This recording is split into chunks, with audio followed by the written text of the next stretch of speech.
ଜାଗର ଆମର ଯେମିତି ଶିବଙ୍କର ମାନେ ମହାଶିବରାତ୍ରି ଜାଗର ଯେମିତି ବହୁତ ଜାଗର ମେନଲି ଆମର ପଡେ ମାଘ କୃଷ୍ଣ କୃଷ୍ଣ ଚତୁର୍ଦ୍ଦଶୀରେ ଆମର ଜାଗରଟା ପାଳନ କରାଯାଏ।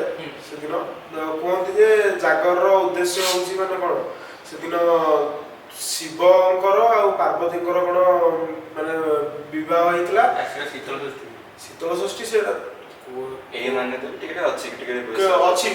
ବି ଅଛି। ଆଉ ସେଦିନ ଏଣ୍ଡରେ ତ ଆମେ ଯେତେବେଳେ ମୋ ପିଲାବେଳେ ମୁଁ ଶୁଣିଛି ମହାଦୀପ ଉଠିବା ପୂର୍ବରୁ ଆଗ ଗୋଟେ ହରିହର ଭେଟ ସେଇଟା ମୁଁ କହିବାକୁ ଗଲେ ଜାଗର ୱିଟନେସ୍ କରିଛି।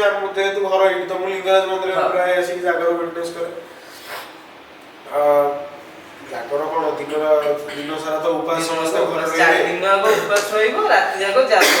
ରାତି ଯାହା ପଣା ପଣା ପିଇ ଜାଗର ପାଳନ ମେନ୍ ହେଉଛି ମହାଦୀପର ଗୋଟେ ମାନେ ମୁଁ ଠିକ୍ ସେ ଜାଣିନି ତ ତାଙ୍କର ମାହାତ୍ମ୍ୟ କ'ଣ ଥାଏ, କିନ୍ତୁ କୁହନ୍ତି ମହାଦୀପ ଉଠି ସାରିଲା ପରେ ତମର ଓଷା ପୂର୍ଣ୍ଣ ହୁଏ। ତାପରେ ଏଠି ତ ଯାହା ଭାରତ ସାରା ବି ମାନେ କ'ଣ ଜାଗର କୁହନ୍ତି ଜାଗର ଦିନ ଅନିଦ୍ରା ରହିଲେ କ'ଣ ସେଦିନ ଚନ୍ଦ୍ରଙ୍କର କ'ଣ ଗୋଟେ ଗତି ଚଳନ ହେଇଥାଏ। ତ ମାନେ ଆମ ବଡିଟାରେ 70% ୱାଟର, ତ ସେଦିନ ଯଦି ଆମେ ଶୋଉଛେ ତାହେଲେ ମାନେ କ'ଣ ଏମିତି କ'ଣ ଗୋଟେ ଅଛି ଯେ ଆଟ୍ରାକ୍ସନ୍ ଯେଉଁ ହୁଏ ଗ୍ରାଭିଟେସନାଲ ଆଟ୍ରାକ୍ସନ୍ ଯେଉଁ ହୁଏ ସେଟା ଆମ ବଡିରେ ୱାଟର ଫ୍ଲୋଟାକୁ ଉପରକୁ ବଢ଼ାଏ। ତ ସେଟା ଦେହ ପାଇଁ ଏତେ ଭଲ ନୁହଁ। ସେଥିଲାଗି ଉଜାଗର ହେଇକି ରହିକି ତମେ ଗୋଟେ ଧ୍ୟାନ କରୁଛ ତାହେଲେ ସେ ଜିନିଷଟା କାମ ହେଇକି ରୁହେ। ଏଟା ସାଇଣ୍ଟିଫିକାଲ ରିଜନ ଆଉ ଏଟା ଠିକ୍ ସେ ଜାଣିନି ବଟ୍ ଏଇଭଳିଆ ହିଁ କିଛି ଆଉ ଏଥିକାଲି ମାନେ ମାଇଥୋଲୋଜିକାଲି ଗଲେ କିଛି ଗୋଟେ ଉପାସ ଯୋଉଟା ମାନସିକ ଶିବଙ୍କ ପାଇଁକା ଏମିତିରେ ବି ଫାଷ୍ଟିଂ କରିବା କଥା ନିଜର ହେଲ୍ଥର